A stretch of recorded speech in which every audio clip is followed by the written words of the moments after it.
Yo, what's up, baby? This is Bert Watson, and you're listening to Radio MMA, because this is what they do and why they do it, baby, all night long, because they rolling hard, fast, and on the money. Okay, guys, welcome back to the show. And now joining us on the line is the president of the World Series of Fighting. How's it going, Ray? I'm good. Thank you. Okay, so we got World Series of Fighting 22, goes down in Vegas this coming Saturday at Planet Hollywood. How important to you is it to run shows in Vegas?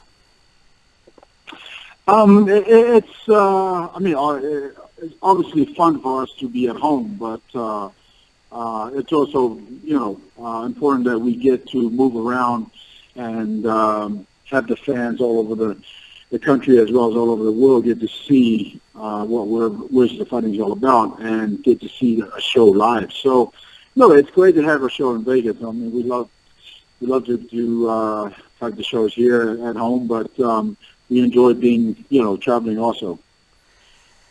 Yeah, for sure, man. And now you've been coming out to Canada the last little while. Is there any dates or a time frame when you think you'll be heading back to Canada? Nothing scheduled at the moment. I don't think we'll be in Canada for the rest of the year. Maybe sometime this year, but right now nothing scheduled for the rest of the year for Canada.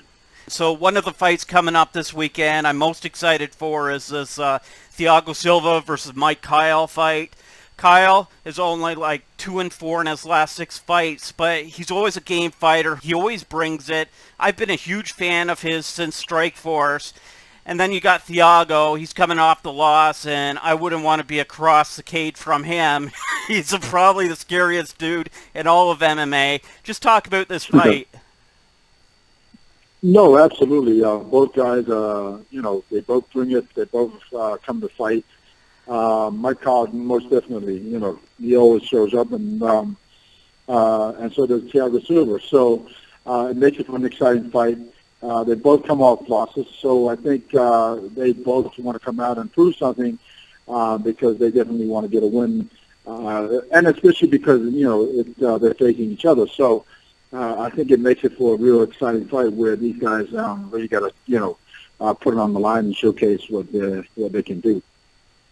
A lot of people were talking about the UFC firing a Stitch Duran this week, and you guys wasted no time in signing him up for your shows. Just talk about him as a cut man and how important it is to have a really top-notch guy like that working for you.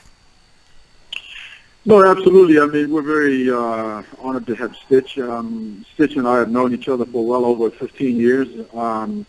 When I competed in K1, there are times he's wrapped my hands, and and other times that I fought. So, and Stitch was also in our first show, WSOF 1. When he became available, I was the first one that called him and say, listen, if the rumors are that you are a free agent, we would love to have you. The next day we sat down, came to the office, and we talked. And now he's working. He'll be in the working August 1st for WSOF 22 show.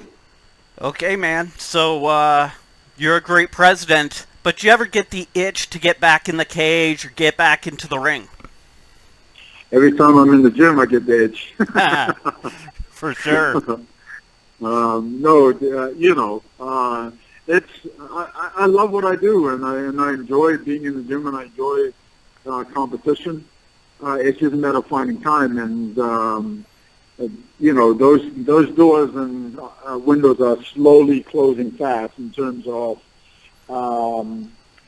just having the enough time for camp or.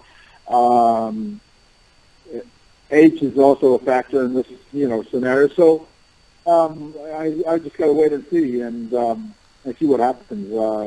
I've said that this year might be my I've said that this year will be my last year of competition if I continue to compete. Sure. So we'll see what happens. Okay. It was announced, I think about a week ago, that Fedor was coming out of retirement. What are the chances of seeing him in the World Series of Fighting? I would love to see him in the Wizards of Fighting, but right now it's just one of these things where I think Fedor, he's got to make the right decisions for himself and for his career and how much longer he's going to fight. Ali has a matchmaker has reached out to his camp, and we'll see what happens. I know that Fedor has a good relationship with Scott Coker because he's fought under Strikeforce banner a couple of times. And so I think that relationship is a good one. But the doors are open for us for Wizards of Fighting to make him an offer if that's possible. Kimbo Slice versus Ken Shamrock went down in the Bellator cage recently, and the fans were calling it a fixed fight. Do you think there's fixed fights in MMA? I didn't see the fight. The fight doesn't interest me at all, that fight. I mean, if those two were in their primes, I get it, but I wasn't interested in it, so I didn't see the fight. I hadn't seen the fight. I've heard rumors about this and that, but I don't know. I couldn't really say that it was fixed or whatever. In saying that, MMA, I like to believe that MMA is a sport where everybody comes to battle and put it on the line. So, sure. But like I said, I wasn't interested in that fight because it just didn't make sense for me to watch two guys that are way past the prime shouldn't even be competing. Well, I mean, who am I to make that judge? You know what I mean? As a spectator and as a fan, I wasn't interested, so yeah. I didn't see it. Just talk about your main event this coming Saturday, World Series of Fighting 22, and how you think it'll play out.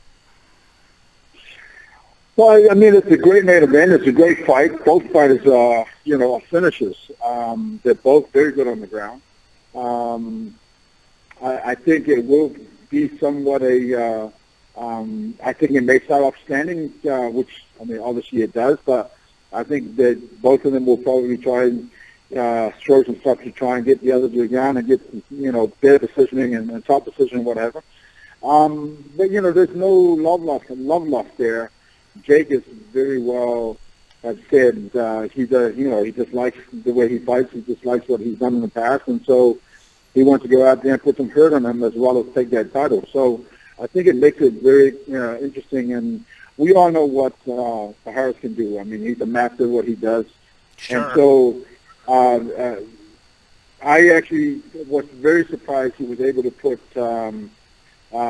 Fitch away so soon and so early because, Fitch is such a grinder and a very tough opponent also. It just, I don't know. I think it's just anything can happen in this fight because both guys are very good on the ground, and they're both grinders. Jake I know that has spent some time in New York with Andrew Gracie, mastering the leg locks and the escapes and putting on the leg locks himself. So, I'm really interested in seeing that. I'm very excited about that main event. Of course, another exciting fight also is Marlon Moraes versus Shamrock Moraes. Marlon is the Wizards of Fighting World Bantamweight Champion, and he's been on a tear since he's been with us, and it continues to improve and continues to climb the rankings. And I think this kid, Shamrock Moraes, who's a kickboxing champion, Muay Thai champion, and also has a 7-0 undefeated MMA record. So I think it'd be a really good fight, and it'd be interesting to see what Marlon Moraes does with the situation because, I think his all-around game is he has a better game than Shamon as a mixed martial arts as a whole, but Shamon also showed that his takedown defense is very strong as well. So it'd be interesting to see where that goes. Very good, man. Very good. Thank you very much for your time. Anything you'd like to promote before I let you go, or throw out your social media? Yeah, like follow me on Twitter at Sefo, or follow us on WSOF.com, our website, and also my fan page on Facebook. Other than that, thank you to all the fans, obviously from Canada, but also from around the world, and you guys who take the time to. I know it's a Saturday, so to get us out there and believe in what we do. So thank you. Very good. Thanks again, and I can't wait for the fights. I appreciate it. Thank you, sir.